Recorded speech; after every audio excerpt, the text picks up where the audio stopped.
오늘은 예수님의 가족이라는 제목으로 말씀의 은혜를 나누겠습니다. 오늘 본문 말씀은 예수님께서 바리새인들과의 논쟁을 마치고 나신 뒤에 예수님의 가족들이 찾아와서 예수님을 찾는 장면에서 예수님께서 모인 제자들과 무리들을 향해서 하나님 나라에서 진정한 가족이 누구인가를 말씀하시는 부분입니다. 그래서 오늘은 우리가 말씀을 통해 가지고 진정으로 예수님의 가족이 어떠한 것인지를 배우게 될 것입니다.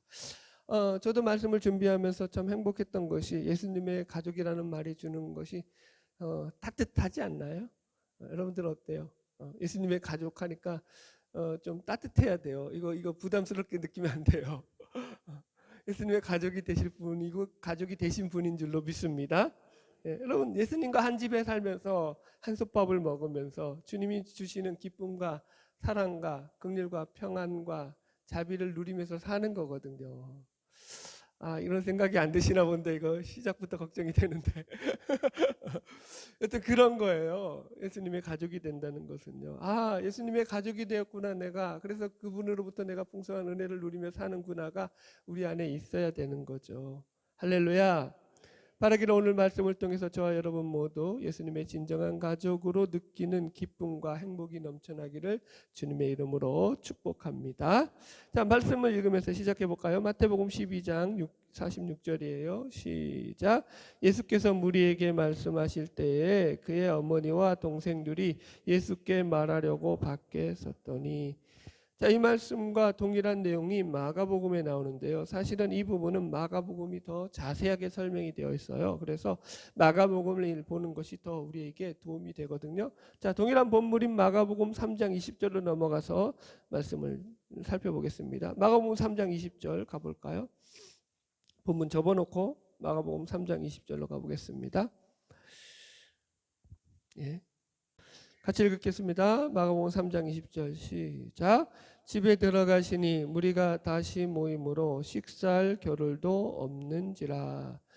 지금 이 사건이 이루어지기 전에 이제 그간의 예수님의 사역이 얼마나 바쁘고 분주했는지를 말씀하고 주고 있습니다. 예수님은 가는 곳마다 병자와 귀신 들린 자들을 고쳐주시고 그로 인해서 수많은 사람들이 예수님을 쫓아다니기 시작했고 예수님께서 지금도 어느 집에 들어갔는데 사람들이 바로 몰려드는 바람에 식사할 겨를도 없었다라고 이야기하고 있죠. 그러면서 이제 예수님의 가족들이 찾아오는 내용이 나와요. 21절 읽읍시다. 시작. 예수의 친족들이 듣고 그를 붙들러 나오니 이는 그가 미쳤다 하밀러라. 아멘. 재미있는 것은 이때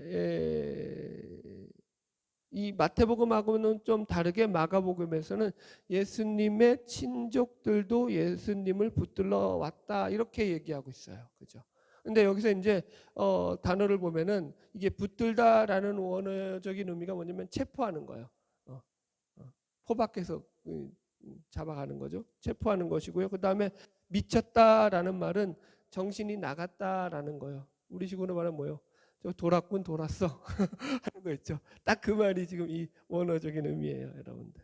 그러니까 아마도 예수님의 가족은 어떤 소문을 듣고 나사렛으로부터 이 가버나움으로 와가지고 예수님을 미쳤다라고 생각해서 예수님을 체포해서 붙잡아 가려고 했던 것 같습니다. 그래서 예수님을 붙들어서 자신들의 감시하에 두고자 했던 것입니다. 자, 여기서 우리 이제 먼저 예수님의 친족들에 대해서 한번 생각해 봅시다. 첫 번째 가장 친족은 우리가 생각할 수 있는 사람이 예수님의 아버지인 요셉입니다. 물론 요셉은 예수님과 혈연적인 관계는 아닙니다. 예수님은 동정녀 마리아의 몸에서 나셨기 때문입니다. 그런데 이 상황에서 친족들의 이름 가운데서 이 아버지가 빠져 있어요. 그죠? 31절에도 보면은 자, 3장 31절 보세요. 그때에 예수의 어머니와 동생들이 와서 밖에 서서 사람들을 보내어 예수를 부르니 이렇게 나와요. 그죠? 그러니까 예수님의 어머니도 나오고 동생들도 나오는데 아버지는 등장을 하지 않더라는 거죠. 그래서 대부분의 주석학자들은 이 아버지 요셉이 죽었다라고 그렇게 풀이를 합니다. 요셉이 없다고 해서 왜 죽었다고 말하느냐? 왜 그런가 하면은 당시 만약에 요셉이 살아있다고 하면은 그 당시에 문헌을 기록하는 기록 방식으로 따지자면은 그 당시는 남성 중심 사회잖아요. 그래서 항상 기록을 할 때 그 가장이 그 남자가 거기서 가장 먼저 언급이 되거든요. 이름으로 언급하면. 그런데 이 가족을 언급하는데 그 어머니가 먼저 나오고 아버지가 생략돼 있다는 것은요. 이게 아버지가 죽었을 확률이 매우 높다라는 거죠. 여러분들. 보세요. 이때 예수님의 나이가 아마도 31살 전후라고 할 수 있겠죠. 일단 공생애가 30년 30세에 시작하셨으니까 그것을 이제 요셉과 나이를 비교해서 생각해 보자면은 그렇다면 요셉의 나이는 아마도 50이 넘은 나이였을 것이라고 생각할 수 있어요. 그런데 그 당시 이 당시 예수님 시대의 남자들의 평균 수명은 42살에서 3살이었다고 합니다. 그러니까 죽었다고 생각해도 아무런 이상하지 않을 그런 일이라는 거죠. 자, 그래서 이제 요셉은 난 등장을 안 하고요. 두 번째 등장하는 인물은 예수님의 친족에서 어머님 마리아입니다. 예. 제가 참 의아했던 게 이 어머님 마리아가 지금 같이 따라왔다라는 거예요. 그러니까 마가는 예수님을 미쳤다고 생각해서 붙들러 온 가족 가운데서 분명하게 예수님의 어머니였던 마리아도 동행하였다라고 밝히고 있는 거예요. 사실 나중에 예수님의 어머니인 마리아와 예수님의 형제들이 초기 기독교 공동체에서 이 중요한 위치를 차지하고서 영향력을 미쳤다라는 것을 생각한다면 지금 마가가 이 마가복음을 기록할 때는 그들의 그 어떻게 영향력이 시퍼렇게 살아 있을 때거든요. 공동체 안에서. 그렇다라는 것은 여러분들 이게 마가가 이 예수님의 가족에 대해서 부정적인 묘사를 하는 게 쉽지 않았을 거라는 거예요. 마가의 대담성이 여기에 들어가 있다는 거죠. 여러분 보세요. 마태복음이나 누가복음만 보더라도 예수님의 가족들에 대해서 그들의 체면을 생각해서 이렇게 말 안 하잖아요. 우리가 마태복음을 왜 건너뛰고 마가복음을 보냐면 마태복음에서는 그냥 예수님의 가족들이 예수님께 말하려고 나왔다 이렇게 나오고 끝난단 말이에요.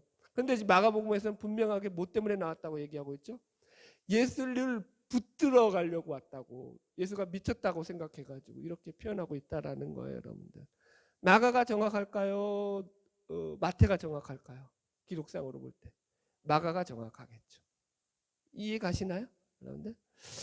보세요. 마가가 왜 이렇게까지 말하는가 하면은 이것을 통해 가지고 누가 진정한 하나님 나라의 가족이고 예수님의 가족인가를 분명하게 밝히고 싶었던 것입니다. 여튼 우리는 이런 본문들을 통해서도 예수님의 초기 사역 속에서까지 아직까지도 예수님의 어머니였던 마리아조차도 예수님에 대해서 어떤 생각을 가지고 있었다? 부정적인 생각을 가지고 있었다. 한 연약한 인간에 불과했다라는 것을 우리에게 알려주고 있습니다. 예. 자, 이제 예수님의 동생들에 대해서 생각해 봅시다. 물론 동생들이야 예수를 붙잡으러 얼마든지 나올 수 있습니다. 보세요. 지금 이 동생들은 예수라는 형과 오빠를 가지고 있는 셈입니다. 그런데 이 형이라는 존재가 정말로 완벽한 존재이죠. 죄도 안 짓습니다. 그죠? 죄를 하나도 안 짓고 사는 인간이에요, 여러분. 죄가 없는 그런 존재를 형으로 오빠로 두고 살아보셨나요, 여러분들? 어떨 것 같습니까? 예수님이 나의 오빠면 좋을 것 같죠. 나의 형이니까 좋을 것 같죠. 물론 좋은 점도 많았겠죠. 그러나 뭔가 불편한 점이 있었겠죠. 제가 예를 들어 보겠습니다. 저는 다행히 본문을 아주 잘 이해할 수 있는 그런 환경에서 자라났습니다. 무슨 얘기냐면은 저는 어렸을 때부터 저보다 훨씬 모든 면에서 완벽했던 형이 있었습니다. 있었습니다 하면 안 되죠. 지금도 있습니다, 그 형은. 그래서 언제나 그 형은 저보다 모든 면에서 훌륭했습니다. 공부도 잘했고요, 성격도 좋았고요, 가족들에 대해서도 마음을 쓰는 마음 씀씀이가 저보다 항상 앞서갔죠. 모든 면에서 저보다 나았죠. 부족한 것이 없었죠. 그래서 모든 면에서 완벽했던 그런 사람이었습니다. 보세요. 그래서 어떤 분들은 야, 당신은 훌륭한 형, 좋은 형을 두었으니까 정말로 당신은 좋았겠네요, 이렇게 말할 수도 있을지 모르겠습니다. 물론 그런 면이 없지 않죠. 좋죠. 그래서 이 형의 그 모습을 보고 저도 이제 많이 본받으려고 노력했던 부분도 없지 않아 있으니까요. 그러나 사실은 제가 자라오면서 제가 느꼈던 감정은 정반대의 감정이었어요. 왜요? 완벽한 형에 비해서 저는 너무나 부족한 사람이었기 때문인 거죠. 저는 모든 면에서 형보다 못했고 그래서 늘 부모님의 입장에서 보면은 저는 가정의 근심거리였습니다. 그렇다고 제가 뭐 가정에서 후레자식처럼 그렇게 못된 짓을 하고 다녔다 이렇게 이해하시면 곤란합니다. 그냥 평범한 사람인데 뭐 저보다 훨씬 잘난 형을 둔 동생으로서 느꼈던 그런 열등감을 가졌다라는 말씀을 드리는 거예요. 그래서 이 열등감으로 인해 가지고 저는 때로 이제 더 자신에 대해서 부정적으로 생각할 때가 있었죠. 여러분 그렇다고 이 열등감을 내가 누가 나에게 너는 열등감을 가지고 살아. 너는 열등감을 가지고 살아야 돼. 너는 지극히 못난 인간이야 라고 말했기 때문에 가진 열등감이 아니라는 거죠. 내 안에서 스스로 생겨난 열등감이죠. 인간의 죄성이죠. 여러분들 누가 여러분들을 자신에게 열등감을 가지라고 해서 여러분들이 열등감을 가지나요? 반대로도 마찬가지죠. 여러분들 누가 여러분들 자신에게 누가 우월감을 가지라고 해서 우월감을 가지던가요? 그렇지 않죠. 남과 비교해 봤을 때 내가 조금 더 잘났어. 그러면 시키지 않아도 우리는 우월감을 갖고 우쭐대기 마련이죠. 그게 인간이 가진 죄성이라는 거죠. 여러분 물론 예수님은 가족들과 동생들에게 많은 사랑을 베푸셨을 것입니다. 제가 볼 때 예수님의 동생들도 제가 가졌던 그러나 이런 감정들을 가졌을 것이다 라고 얼마든지 짐작을 할 수 있습니다. 뭐 정확하게는 알 수 없습니다. 그들이 어땠는지. 그러나 분명한 것은 이 동생들이 분명히 예수님에 대해서 이상하게 생각했을 거라는 거예요. 왜요? 평범하게 살아가진 않았잖아요. 예수님이. 평범한 삶이 아니셨어요. 예수님은. 일단 그분은 죄를 안 짓고 살아요. 죄를 안 짓고 사는 사람과 옆에서 살아보셨나요? 얼마나 좋을 수도 있어요. 그런데 얼마나 피곤한지 여러분들. 너무 심하나요 제가? 이게 이상하게 가는데 설교가요? 여러분 우리는 예수님께서 12살 되던 때에 유월절 절기를 지키기 위해서 예루살렘에 올라가셔서 이제 절기가 끝나고 모두가 고향으로 돌아가실 때에 예수님은 함께 고향으로 내려가지 않고 혼자서 예루살렘의 성전에 머물러 있었던 것을 알고 있습니다. 그때 이제 하루가 지나고 이 가족들이 예수가 없어진 걸 알고 어머니 마리아와 요셉, 아버지 요셉이 난리가 나가지고 막 찾아다녔죠. 아주 정신없이 찾았을 거예요. 그리고 다시 예루살렘까지 다 올라온 거예요. 그리고 성전에 가보니까 혹시나 하고 예루살렘 성전에 가보니까 그 안에서 계신 거죠. 어머니 마리아가 이제 놀래가지고 야, 너 어떻게 된 거야? 너 왜 여기 있는 거야? 라고 묻죠. 그러니까 예수님이 뭐라고 대답하시나요? 내가 아버지 집에 있어야 될 것을 알지 못했나이까? 어찌하여 나를 찾나이까? 이 부모의 입장으로는 열받는 소리죠. 안 그래? 부모가 여러분 이렇게 내 12살 먹은 우리 막둥이가 저한테 그렇게 얘기했다고 합시다. 어떻게 했을까요?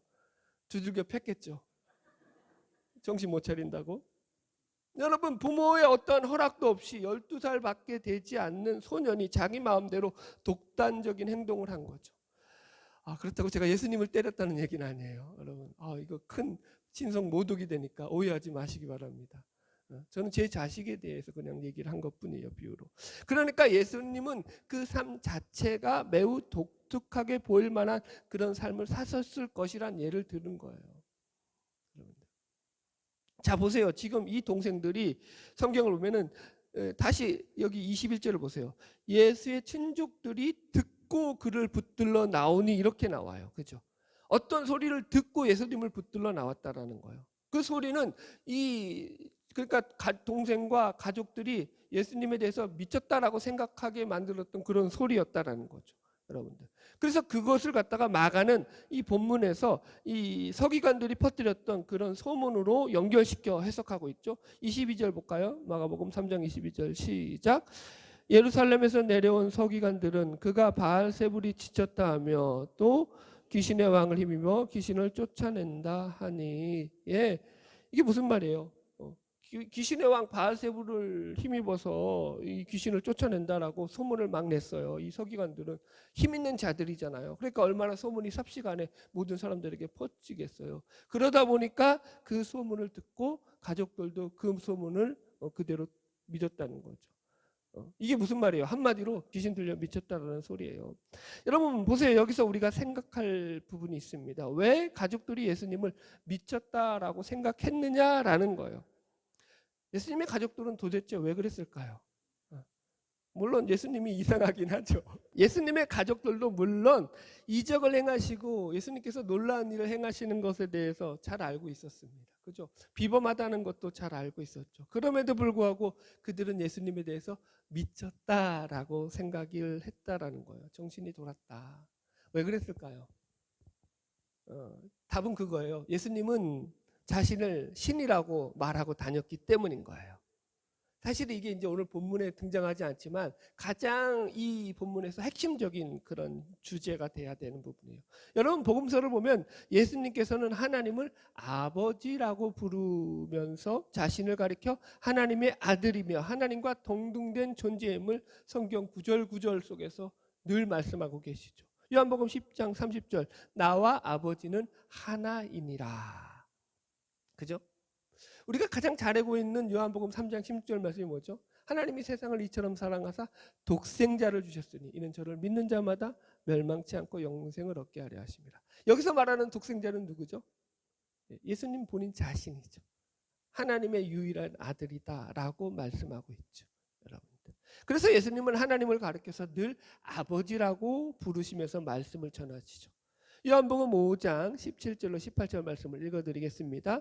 예수께서 저희에게 이르시되 내 아버지께서 이제까지 일하시니 나도 일한다 하시매 유대인들이 이를 인하여 더욱 예수를 죽이고자 하니 이는 안식일만 범할 뿐 아니라 하나님을 자기의 친아버지라 하여 자기를 하나님과 동등으로 삼으심이로라. 이렇게 나오죠. 예수님은 늘 예수님을 하나님을 자신의 친아버지라고 말씀하시고 자기와 동등된 분이라고 얘기했죠. 그래서 이렇게 예수님은 자신을 신이라고 말씀하시는 성경 구절들이 여기저기서 나오죠. 우리가 지난번 마태복음 9장에서도 살폈듯이 예수님께서는 중풍병자의 병을 고쳐주실 때도 어떻게 하셨죠? 병을 고쳐주시기 전에 먼저 작은 자야 내가 죄 사함을 받았느니라 해서 그죠? 그의 죄부터 사해 주시죠. 죄는 누가 사할 수 있죠? 오직 하나님만이 신만이 사할 수 있는 신의 영역이죠. 신의 권세죠. 인간은 인간의 죄를 사할 수 있는 능력이 없죠. 그죠? 그러니까 지금 이것도 신만이 부릴 수 있는 권세를 예수님은 거침없이 행하셨던 거죠. 한 가지만 더 할까요? 예수님은 말씀 가운데 언제나 예수님 자신을 가리켜서 인자라는 말을 쓰십니다. 그래서 이 복음서에서만 인자라는 말이 89번이나 등장하고 있습니다. 그럼 이 인자라는 말을 예수님께서 그냥 아무 생각 없이 쓰셨을까요? 그렇지 않죠. 구약에 보면은 다니엘서에 보면은 이 다니엘이 본 환상 가운데서 인자 같은 이라는 말이 등장을 하는데 그 인자는 신적 권세를 가진 신이로서 등장을 하죠. 자, 다시 읽어드릴게요. 다니엘서 7장 13절로 14절입니다. 내가 또 밤 환상 중에 보니 인자 같은 이가 하늘 구름을 타고 와서 옛적부터 항상 계신 이에게 나아가 그 앞으로 인도되매 그에게 권세와 영광과 나라를 주고 모든 백성과 나라들과 다른 언어를 말하는 모든 자들을 그를 섬기게 하였으니 그의 권세는 소멸되지 아니하는 영원한 권세요 그의 나라는 멸망하지 아니할 것이다. 그가 인자가 그죠? 하늘 구름을 타고 왔대요. 여러분 인간이 하늘 구름을 타고 올 수 있나요? 그에게 모든 나라가 그 옆에서 그를 섬기게 할 거라고 해요. 그래서 그의 권세가 영원할 거라고 해요. 이건 누구에게 쓸 수 있는 말이에요? 신에게만 쓸 수 있는 말이죠. 그의 권세가 영원한 존재는 신밖에 없죠. 여러분들. 그래서 지금 이 인자는 영원한 권세를 가진 존재로 두말할 것 없이 완전한 신적인 존재를 가리킵니다. 그래서 예수님은 이런 인자가 가진 신적 의미를 그대로 사용하심으로 예수님 자신이 신이심을 늘 우리에게 선포하셨던 것입니다. 보세요. 인자는 안식일에도 주인이라 이렇게 말씀하시죠. 그죠? 자, 안식일의 주인은 이라는 말을 또 한번 생각해 봅시다. 안식일은 하나님께서 출애굽기에서 이스라엘 백성들을 위해서 주신 규례죠. 여러분들 안식일 규례를 주셨죠. 그러므로 안식일의 주인은 누가 되죠? 하나님이시죠. 안식일을 주신 분이 하나님이시니까요. 그러므로 안식일의 주인이 인자라고 말하는 것은 곧 자기가 하나님이라고 말하는 것과 동일한 말이 되죠. 제가 왜 이렇게 여러분 이런 얘기들을 계속 할까요? 예수님은 계속해서 성경 속에서 자신을 신이라고 말씀하셨다라는 거예요. 이걸 우리가 먼저 분명하게 우리 속에서 새겨야 된다는 거죠. 이게 첫 번째죠. 그럼 우리는 이런 사람에 대해서 과연 어떻게 생각해야 하느냐라는 거죠. 과정은 두 가지죠. 어떤 과정이 있을까요? 첫 번째는 얘는 미친 사람이야 라고 가정하는 거죠. 두 번째는 아니면 진짜 신이야 라고 생각하든지. 다른 가정이 있나요? 이 가정 외에 다른 가정이 있을 수 있을까요? 있으면 저한테 알려주십시오. 제가 다시 한번 공부를 해보겠습니다. 제 머리로는 두 가정밖에 안 나와요. 미쳤든지 진짜 신이든지. 오늘날도 자기가 예수라고 자기가 신이라고 하는 존재들이 많죠. 전도관의 박대선부터 해가지고 통일교회 문선명 다 죽었죠. 남은 사람이 하나죠. 신천지의 누구죠? 이만희 곧 죽을 거죠, 여러분들. 자기들이 아무리 신이라고 말할지언정, 자기들이 아무라고 예수라고 말할지언정, 우리는 그런 사람들을 예수라고 믿고 신이라고 믿지 않죠. 여러분, 우리는 그런 사람들을 가리켜서 뭐라고 말하죠? 미쳤다라고 말하죠. 제정신이 아니라고 말하죠.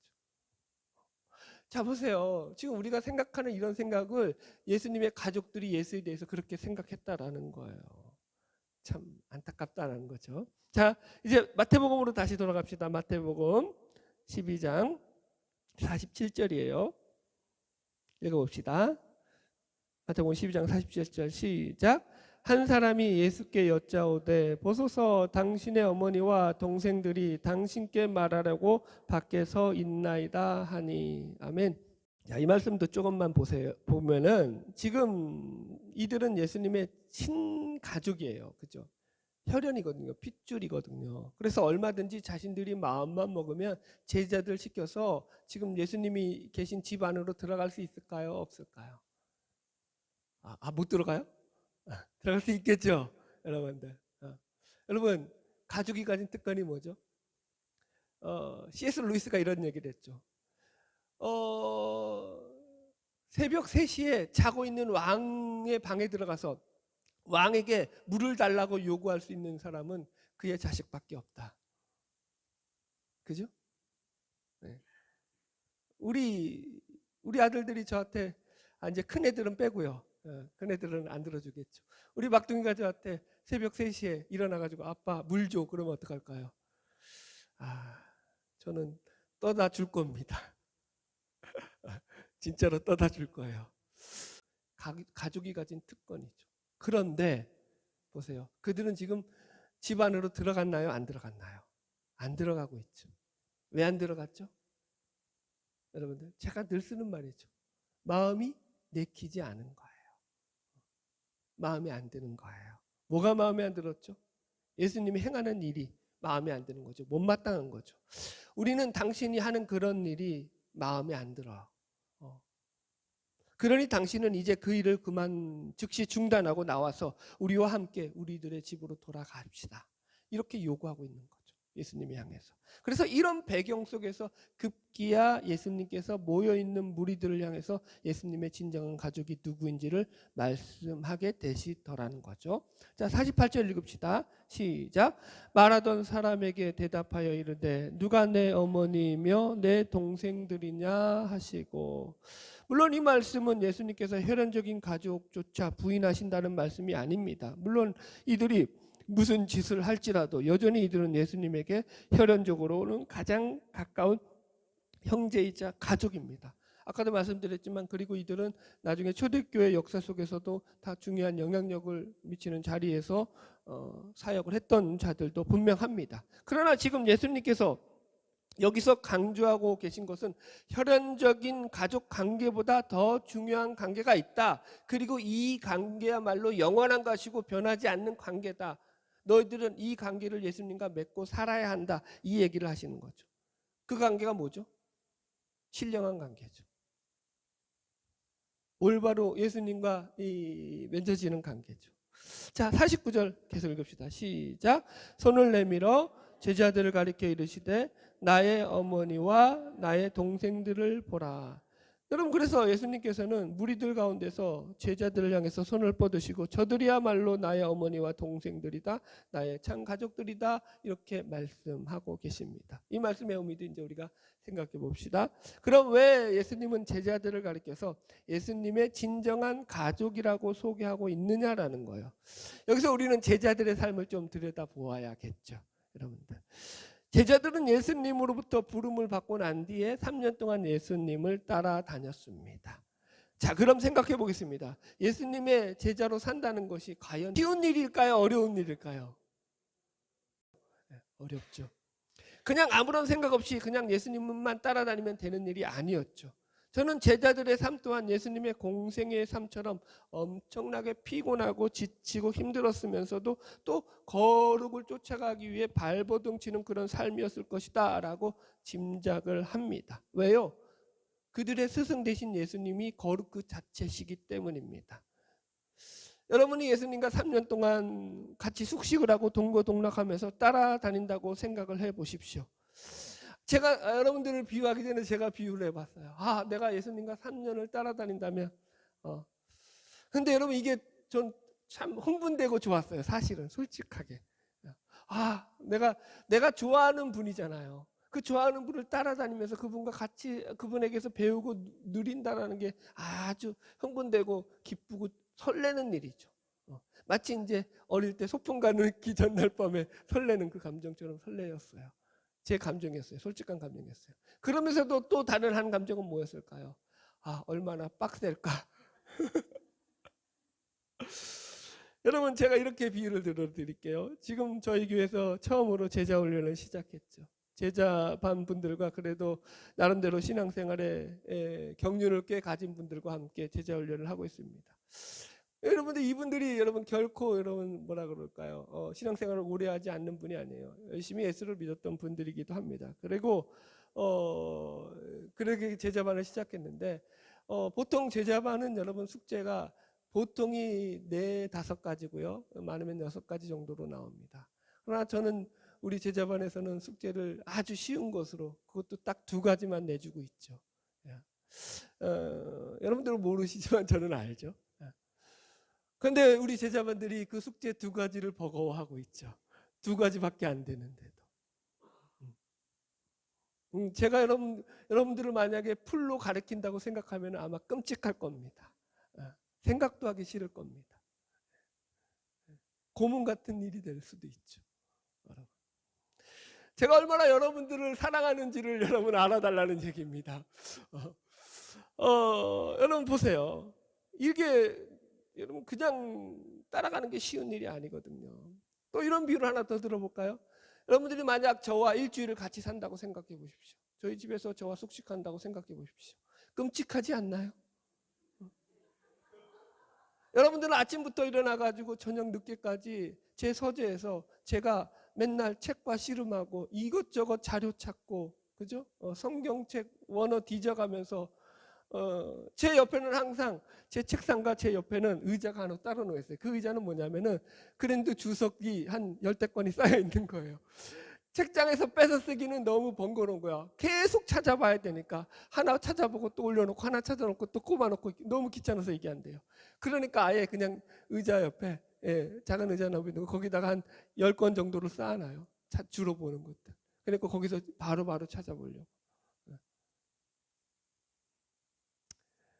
여러분들은 아마 하루 만에 도망치고 말 겁니다. 질려가지고. 좀 이해를 되셨는지 모르겠습니다. 여러분, 거룩하고 전능하신 하나님 그 자체이신 예수님과 함께 숙식하고 살아가는데 웬만해서는 죄를 짓기가 힘들 겁니다. 이 제자들도 꽤나 경건한 삶을 살았겠죠, 여러분들. 그렇다고 여러분들 그럼 제자들이 예수님에게 칭찬만 들었나요? 아니죠. 거의 혼나는 게 다반사였죠. 예수님은 늘 그들에게 이런 말씀을 하셨죠.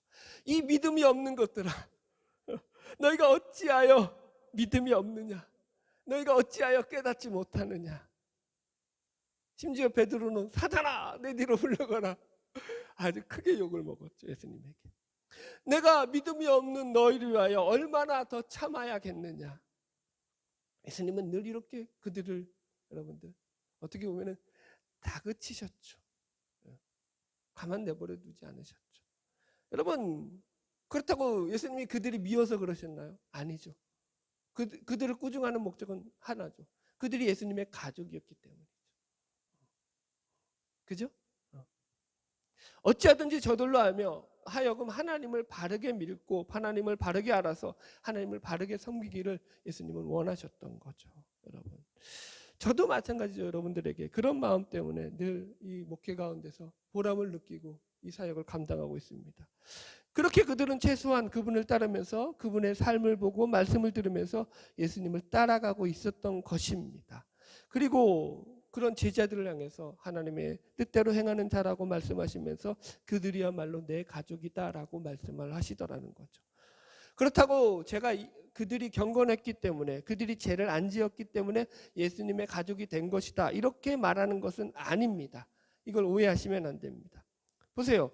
제자들이 왜 예수님을 3년이나 따라다니면서 이런 삶을 감수할 수 있었느냐? 여러분, 이걸 우리가 생각해 봐야 되죠. 아까 제가 얘기했죠. 왜 가족들이 집으로 들어가지 않았느냐라고요. 자, 예수님의 친족들, 혈연이었던 그 가족들과 이 제자들과 차이점이 뭐죠? 예수님의 친족이었으면서 그들에게는 예수님에 대한 마음이 없었죠. 예수님을 향한 마음이 없었죠. 제자들은 예수님을 향해 자신들의 온 마음을 내어주고 있었죠. 물론 가룟 유다는 제외하고요. 여러분, 저들이 왜 예수님을 붙잡으러 왔다고요? 예수님의 가족들이 예수님을 붙잡으러 온 이유는 자신들의 명예 때문이죠. 더 이상 예수님이 자신들의 집안의 이름을 먹칠하는 것을 두고 볼 수 없다는 거죠. 예수님에 대한 생각은 없죠. 자신들 생각밖에 없죠. 자, 우리 50절 읽읍시다. 같이 읽겠습니다. 마태복음 12장 50절 시작. 누구든지 하늘에 계신 내 아버지의 뜻대로 하는 자가 내 형제요 자매요 어머니니라 하시더라. 예.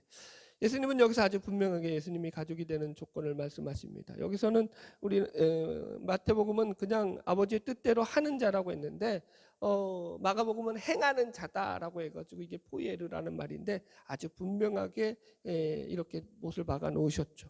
그래서 여러분들 이게 혹 어떤 분들에게는 바울이 말한 믿음으로 말미암은 구원과 예수님이 지금 하나님의 뜻대로 행하는 자가 예수님의 가족이라는 이 말 때문에 서로 이게 충돌하지 않는 거냐라고 생각하는 분들도 있을 수 있습니다. 바울은 구원을 믿음으로 얘기했죠. 믿음으로 구원받는다고 분명히 말했는데 여기서 예수님은 예수님의 가족이 되는 조건, 즉 가족이 된다는 건 구원받는다는 거 아니에요. 그렇죠? 이 구원을 갖다가 하나님의 뜻대로 행하는 자다라고 말하고 있기 때문입니다. 그래서 이게 믿음과 행위가 충돌되는 거 아니냐라고 질문을 할 수 있습니다. 여기에 대해서 제가 분명하게 답을 드릴 수 있죠. 정답은 뭘까요? 전혀 충돌하지 않는다가 정답입니다. 왜 그런가 하면은 여기에 대해서 저는 여러 가지로 설교를 준비하고 그것도 설명하려면 1시간 넘게 할 수 있지만 딱 한 가지만 설명을 드릴게요. 자, 요한복음 6장 40절의 말씀이에요. 거기서 무슨 말씀을 하고 있는지 아버지의 뜻이 뭔지를 우리가 확인해 보겠습니다. 제가 읽어드릴게요. 요한복음 6장 40절. 나를 보내신 이의 뜻은 내게 주신 자 중에 내가 하나도 잃어버리지 아니하고 마지막 날에 다시 살리는 이것이니라. 내 아버지의 뜻은 아들을 보고 믿는 자마다 영생을 얻는 이것이니 마지막 날에 내가 이를 다시 살리리라 하시니라. 보십시오. 여기 분명하게 아버지의 뜻이 나와 있죠. 뭐라고요? 아버지의 뜻은 아들을 보고 믿는 자마다 영생을 얻는 이것이다. 아버지의 뜻은 뭐라고요? 아들을 믿는 자에게 영생을 주시는 것이 아버지의 뜻이다. 예수를 믿는 믿음이다. 아멘. 할렐루야. 여러분들, 자, 이제 오늘 말씀을 정리하겠습니다.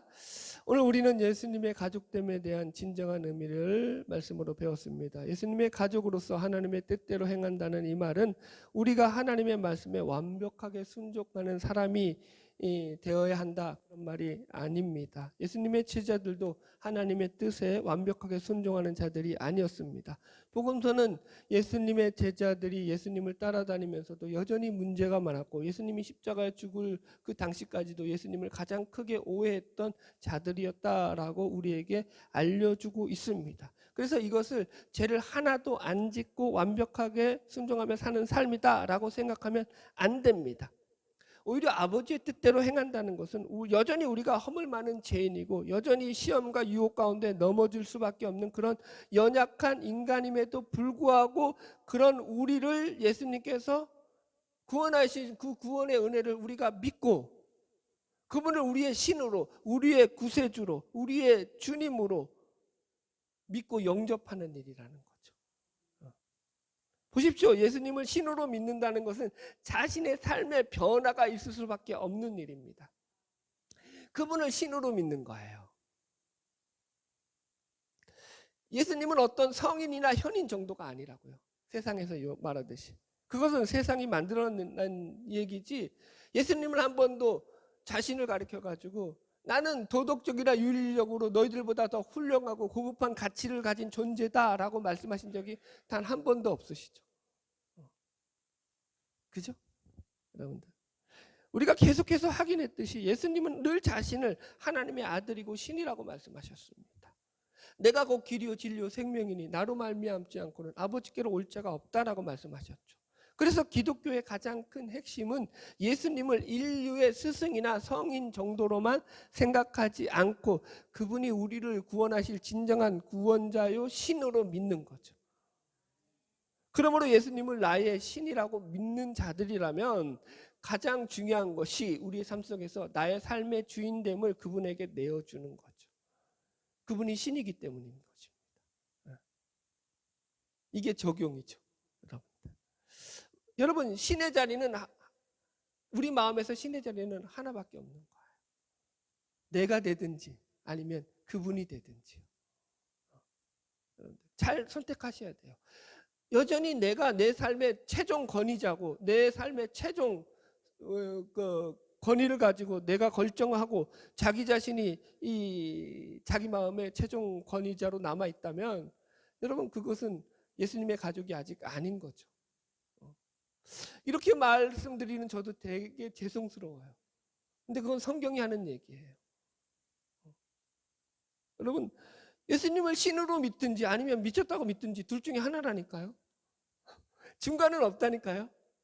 성인으로 믿는 거 아니라니까요. 예수를 믿는 거 아니라고요. 훌륭한 분이라고 믿는 건 아니라고요.